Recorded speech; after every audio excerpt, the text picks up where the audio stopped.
তেলের দাম 120 টাকা থেকে বেড়ে হয়ে গেল 240 টাকা, আর গ্যাসের দাম হয়ে গেল ডাবল। কি কি সমস্যা কি বুঝলাম না। শেষ হয়ে গেছে, 2 গাড়ি আইছিল শেষ। কোথাও তো তেল পাইতেছি না। আমাদের পাম্পে আসলে 1 ঘন্টা আধা ঘন্টা হইছে শেষ হইছে।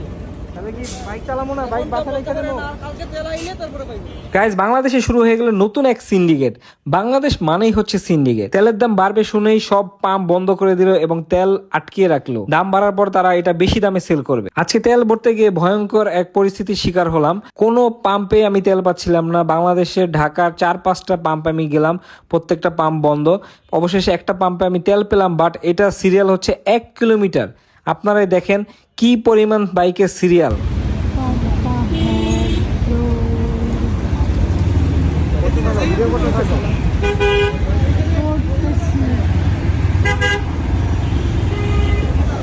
Almost 50 seconds হয়ে গেছে, এখনো বাইকে সিরিয়াল শেষ হচ্ছে না।